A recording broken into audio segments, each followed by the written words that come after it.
Jaylon Johnson, with all the contract things that went on this season, has been named the All-Pro. Did the league leave out somebody else? We're gonna talk about it, and then we're gonna dive into the mailbag because you know it's Saturday and you rocking with the Cognac Boys. Y'all know we're gonna talk about it, break it down, plus a little bit more right after this. You are now tuned in to Chicago Bears Central.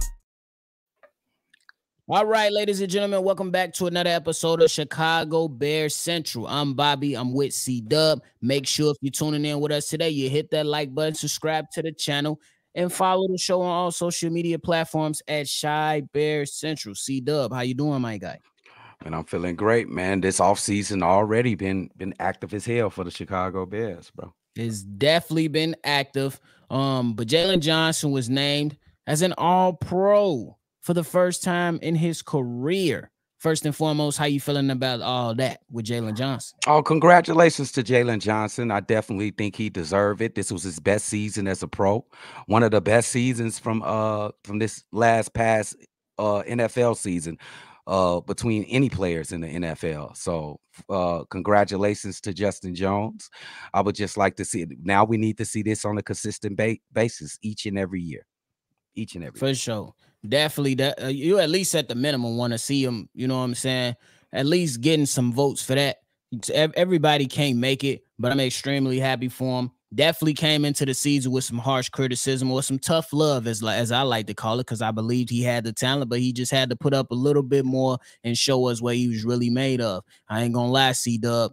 Sauce Gardner, I believe, made all first team All-Pro. Jaylon Johnson numbers better than his. I'm just saying. Just saying. You know the name. Just saying. Sauce, I ain't mad at it. I'm just saying. But is it anybody else that you feel like deserved the nod before we get into this mailbag? Montez Sweat, TJ Edwards. That's probably about it, if I'm gonna be fair. About Montez Sweat and TJ Edwards. I'll give you that. Sure. I mean, if it I'm sorry. Tyreek Stevenson. I'm just gonna say it. Yes. All-Pro? Yes. No, not All-Pro, C-Dubb. You tweaking. I'm sorry. I ain't tweaking nothing. He could have been a Pro Bowler this year. I could see the Pro Bowl, but All-Pro? If you a Pro Bowl, why is that far-fetched from being an All-Pro? How many All-Pro teams is it? Is it 3, right? I only seen 2. It's only 2? Okay. I wouldn't be mad if he was on the All-Pro second team. He had a magnificent season. Just because you look beyond the rookie, look at his numbers. He was terrific. He was solid, but it was a rough start, and I think it's too soon for him. That's fair. I think it's too soon. But I do think that Montez Sweat could have been a valuable candidate, but I seen the list, and there's some other guys that you can't argue with. TJ Watt, Myles Garrett, those guys. Yeah, ain't no way.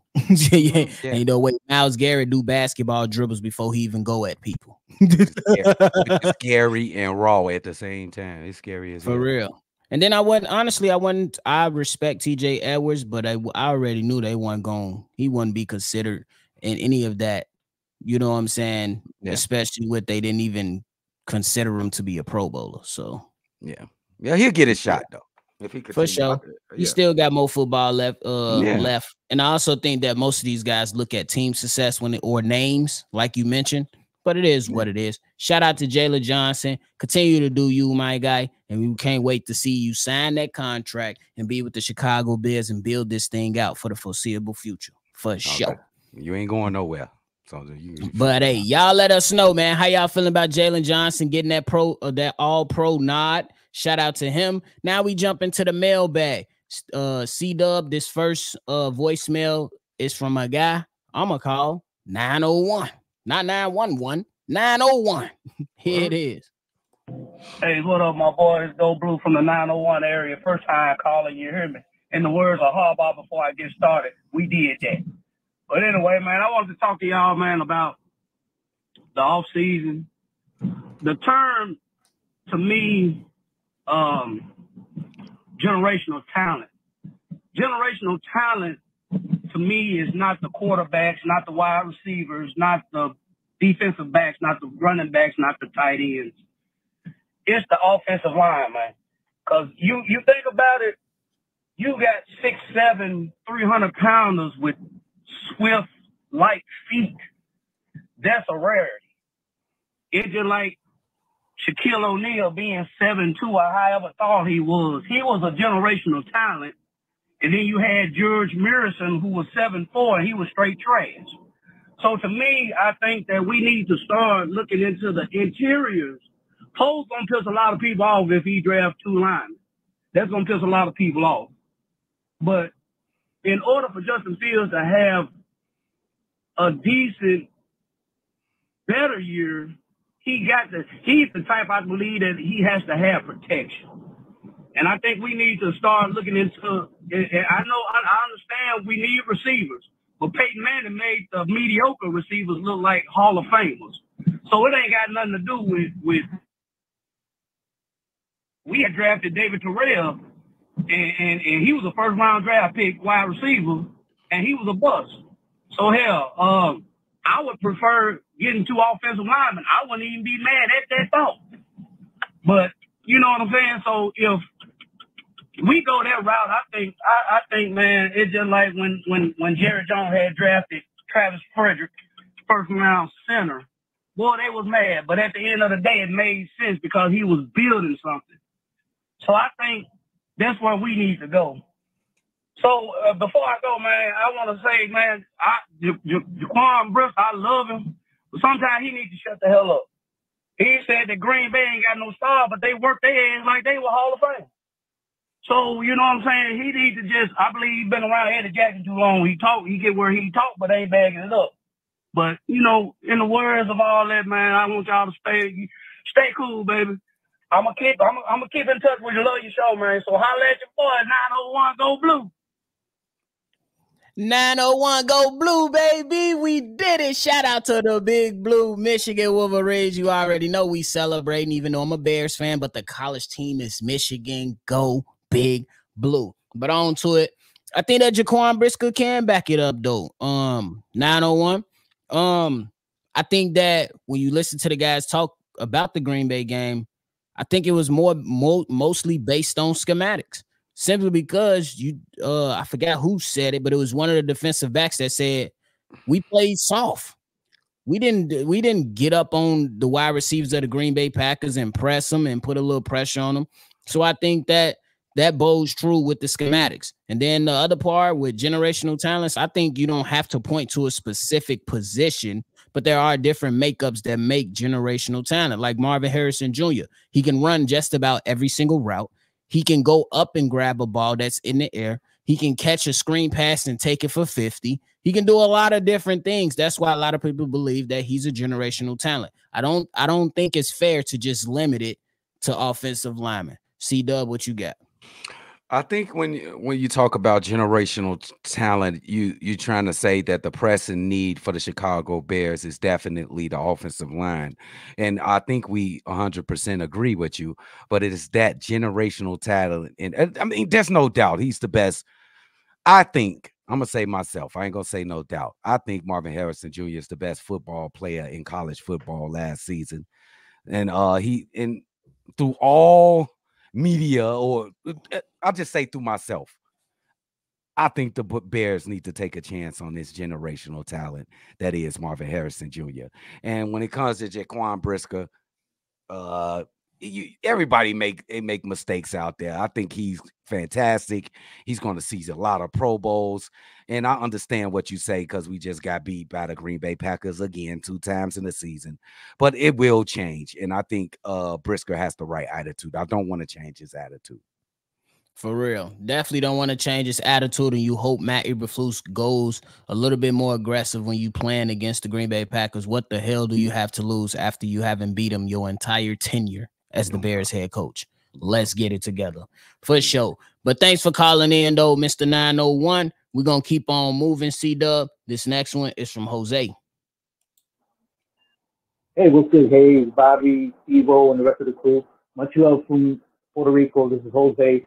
Listen, I had left a voicemail before. I think it went a little bit too long. I got cut off. But the premise of this is I don't understand why people think that a rookie quarterback coming in, and I'm gonna actually make the name of Caleb Williams coming into the NFL is more apt to learn a new system than Justin Fields, who's been in the league already for 3 seasons already. I just don't understand that. People are complaining. They say, well, that means that since they let go of Luke Getsy, well, they're going to let go of Justin Fields because they're not going to put him through another system. That just doesn't make any sense to me. So if you go from 8th grade to 9th grade to 10th, you're not going to be able to learn just because you're moving up. No. If anything, it makes you that much better. Justin's been in the league, like I said, for 3 seasons already. He knows the ins and outs of the NFL. Caleb Williams is just coming into the league. So that's going to be a learning curve for him, and also to learn a new system. So I just don't understand why the media keeps on, they have this narrative that just because Luke Getsy's moved on, the Bears are automatically moving on from Justin Fields. It just doesn't make any sense to me. He has the capability, he has the intelligence, he has the desire to learn, and the players like him also. So I just don't see it. But I don't know. Tell me what you think. All right, like you say, bear down. Good try, Jose. Shout out to you, Jose from Puerto Rico. It's Chi-Town up and bear down. We got you, but C-Dubb, take it away. Hey man, I agree with you. I hope people know if you get a rookie quarterback, basically forget about competing next season. I hope you guys are ready not to be trying to go to the playoffs. Just stop thinking about CJ Stroud, because that is an eclipse. That rarely happens. So he could, but I'm not betting on that. I just think that I agree with you 100%. All these people saying that Justin Fields can't learn another offense is crazy. That's buffoonery. Y'all act like these NFL plays are that much different. He's gonna be running basically the same plays. It's just gonna be a little bit of different nuances. So I don't get that argument. So I'm with you, Jose. I agree with you. I agree with it on this standpoint. I can point to 2 quarterbacks off the top of my head that's already had 3 offensive coordinators in their career. One of them is a guy that people love, Justin Herbert. He's now about to get another offensive coordinator. I believe he came in with Anthony Lynn. Then under Brandon Staley, he had an offensive coordinator. I can't think of the name right now. And then this past season, he had Kellen Moore. And then you look at Dak Prescott. He's been through Kellen Moore, Jason Garrett, and now Mike McCarthy. These guys still are finding success. All of them hasn't been in favor of Justin Herbert, but they can still learn it. And like C-Dubb said, and I think it's the perfect way to put it, is that the head coach that the offensive coordinator the Bears are looking for right now pretty much runs the same system. It's just going to have different nuances, different, calls and cadences and things like that. So it shouldn't affect them that much. And last thing C-Dubb said regarding CJ Stroud, I think that he's an outlier. And if the Jacksonville Jaguars don't fall off the edge of the cliff, they win a division. And if the guys don't drop a pass, the Colts might be in the playoffs. Mm-hmm. So, I mean, we can play the if game, but shout out to CJ Stroud. I'm not going to take nothing away from him, but we do have to prepare and make sure whatever decision Ryan Poles make, we just rock with him. For sure. But hey, we gonna keep on moving. We running through them. This next voicemail comes from Camp. Hey, what's happening? Hayes, Bobby, C-Dubb, all the Cognac boys. First, let me say this. Hey, man, you be having all the gear you need to. On one of these, tell us where you get all that, because, man, that shit be going on. This is Camp, by the way, from Arizona, longtime Bears fan.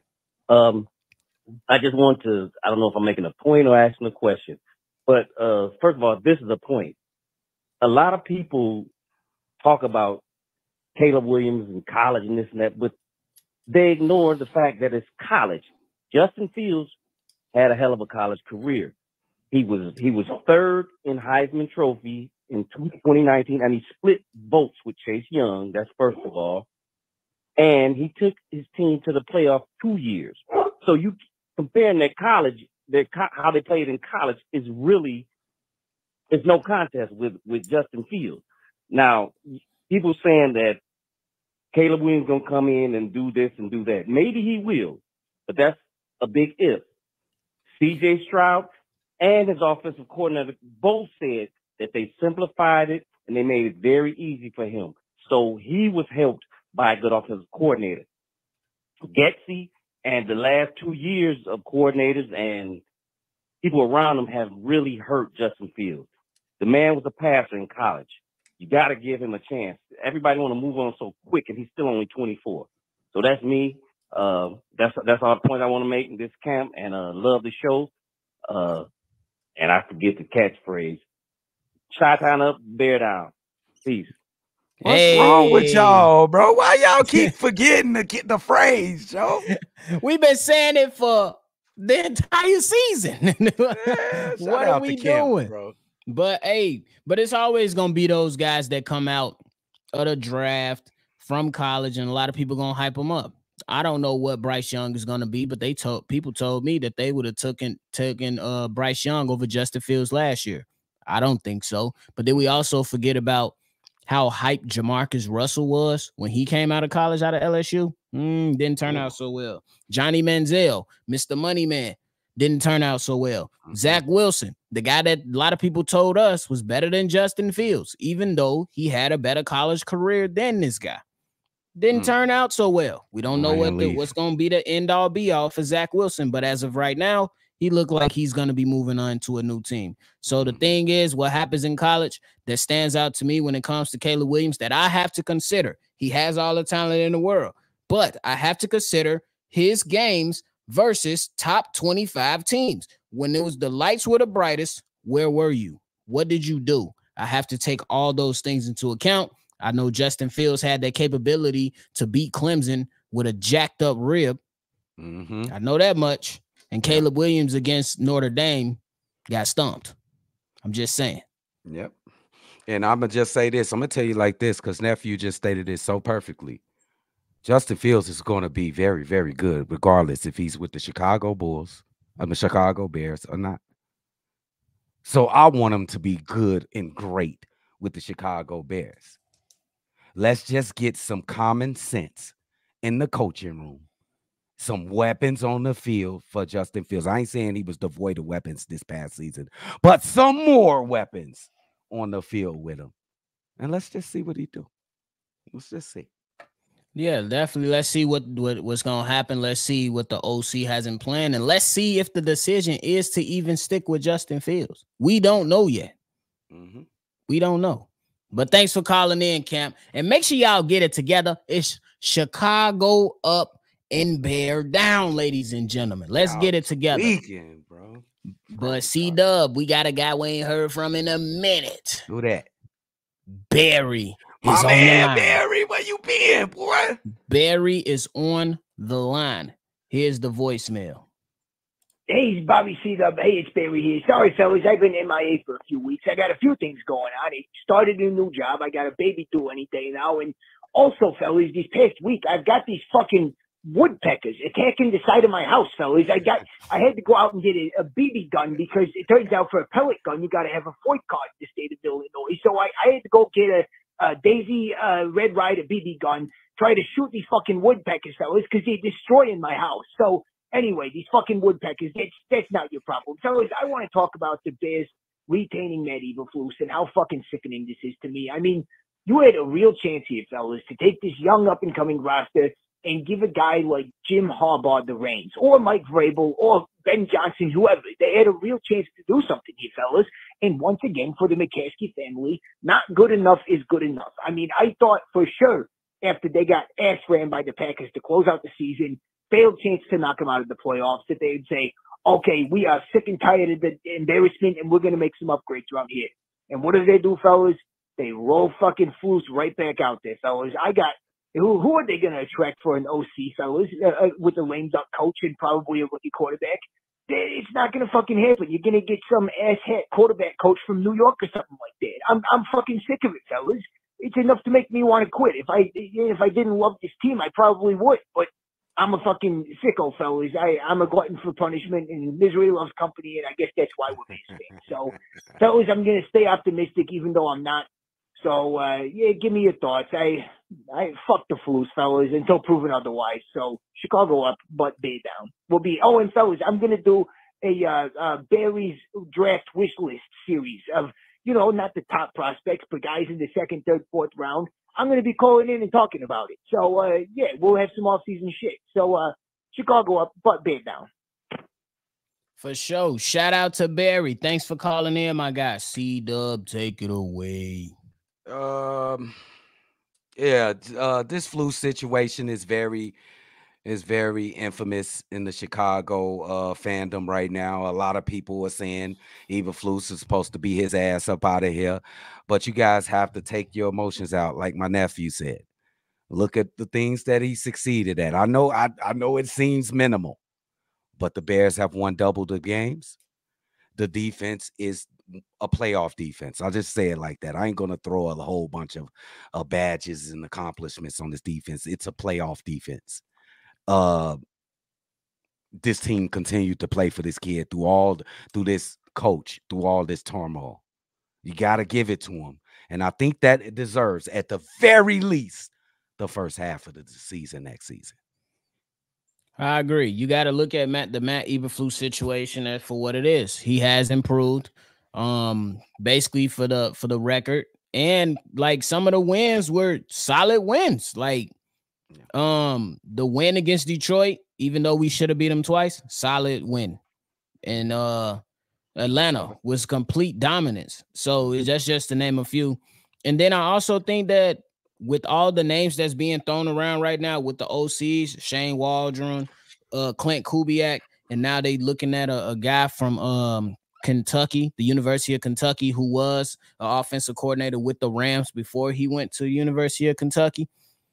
You got to see what can happen. And you never know, Barry. They might get a good one. You just got to see what happens. I think that the Bears have a long-term plan, and Matt Eberflus will be a part of that plan, whether we like it or not. Maybe. We'll see. Yeah, we'll see. Mm-hmm. But, hey, this the last one of the day, ladies and gentlemen. Y'all know we got to let my boy go off. Can't have a mailbag episode without letting my boy go off. Y'all got to hear from Fred. Fred! Yes. Yo, Bobby, C-Dubb, Big Kevo, man, and Steve-O. And hey, what it do, guys? To be your boy Fred, man. Man, I'm just happy to see that the Bears are being aggressive and they're looking at the right coaches to bring to this team so they can help Fields unlock all the talent he got, and we can use Fields the right way so we can shut these motherfucking haters up. I wish we would have done it this season, but we had a stupid-ass, bitch-made-ass offensive coordinator in Luke Getsy, and I'm glad that we fired his ass because he wasn't getting the job done. Hopefully the next offensive coordinator we bring in here, they're going to get the job done. And let me know what y'all think, man. Should we get Darrell Bevel as our OC or Shane Waldron? Or, hell, I won't mind if they bring in, veteran Jim Caldwell. And, hell, like, I'll be open to Eric Bieniemy. The only thing with Eric Bieniemy my issue is with him is that he don't run the ball like that. That's going to be the only thing. But other than that, though, we need a good-ass OC that knows what the fuck they doing, that can get their players in the right position. And all this bullshit talk that these motherfuckers, dumbass analytics, keep talking about, and dumbass main media and Chicago media and these half-ass somewhat Chicago Bears fans keep talking about, we need Caleb Williams. Man, I say all that, man. Fuck Caleb Williams and the horse he rode on because he ain't fucking with Justin Fields for one. Let's put that out the way. You know what I'm saying? He ain't nowhere near better than Justin Fields. And I'm so sick and tired of dumbass motherfuckers comparing all pro quarterbacks to rookie quarterbacks. That don't make no sense. Like, why are you comparing an NFL quarterback to a college quarterback that's coming out? Like, make it make sense. That goes to show you that people do not know shit about football. Like I keep telling people, we need to build around Justin Fields. This man came to this team with shit, nothing to work with. And everybody went, oh, we need to move on for Fields. What's the point of moving on for Fields and he goes to another team and have an MVP type season? Now we kicking ourselves in the ass. We stuck with a bum ass, crybaby ass quarterback who's trash to me. You know what I'm saying? So let's get Marvin Harrison. Let's build up that line. Let's get him some more wide receivers and shit. And add a few pieces on defense. Come next season, we contender. I believe Ryan Poles gonna make the right move and the right decision because he's not gonna sit here and trade Justin Fields. Why do you trade Justin Fields and set his stuff backwards the next 3 or 4 years? And do you think a head coach is gonna trust a rookie to save his job? Like, come on, make it make sense. Let me know what y'all think, fellas. Chicago up, bet out. Shout out to Fred. I think you had a lot of valid points up in there. When you talk about the offensive coordinators, the number one guy on my list is Shane Waldron from the Seattle Seahawks, simply because he was one of the key parts to help Geno Smith revitalize his career. Yeah, that was pretty good. The offensive scheme looks good. Early on, I still got to dive into the film a little bit more, but this is an offensive coordinator who doesn't panic, at least from early on watching the film. Just quick example, when the Seattle Seahawks faced the Tennessee Titans, they went down a touchdown. He still stuck to we're going to run the ball on first down, you know what I'm saying? And then we're going to, chip at it away instead of Luke Gessie coming out in first down and just throwing 3 straight plays and giving the ball back with just taking a minute off the clock. So it's a little bit different. And the Justin Fields thing, for me, I'm just going to wait to see what happens. But I think all your points are valid. I don't think a quarterback is off the table, but I don't know if they want to move in a direction with taking a quarterback with the number 1 pick. Be on the lookout for somebody else. That's a good point, nephew. Shane Waldron, just think what he can do he did that with Geno Smith. Just think he could do with Justin Fields. Think what he did with those 2 great receivers, Lockett and DK Metcalf. Think what he could do with DJ Moore and Rodney Harrison and Cole Kmet. Marvin Harrison. Damn, what I'm thinking about. I'm all over the place. So I like that pick from you, nephew. I like Shane. I've been watching tape of what he's been doing. They got a great offense over there at Seattle. I like what they do. But when I want to talk about, when you think about a generational talent, like they call it, Caleb Williams, when I say it's absolutely no question it's a generational talent, you think of people like Shaq. Nobody had no questions. When you think about LeBron, ain't no questions that they a generational talent. When you think about Caleb, you'd be like, oh man, he's kind of miniature. Oh man, he hold that ball a little bit. Is that playmaking going to work against NFL top flank athletes? I ain't saying that he's not going to be. I'm saying that here's a question. It's not a definite, like a Shaq, like a LeBron James. You know what I'm saying? If you can see the semblance, but I ain't saying he's going to be bad, but it's a question. There are a lot of questions when you talk about this. That's why it's a dicey situation, and we just got to let the guys up top make the choices, because that's who it really comes down to, and we got to live with it whether we like it or not. But that's it from us today. C-Dubb, you got anything left? Hey, man, make sure y'all tune in. We've been rocking it out the whole off season, right into the training camp, right into the regular season. Before you know it, we right back at it, y'all. Let's get it. Make sure you tune. If you tuned in today, you hit the like button, subscribe to the channel. If you want to be a part of an episode like this, make sure you call in 773-242-9336. And of course, we appreciate y'all. And y'all already know, as we always say, Chicago up and bear down. Catch y'all on the next one for sure.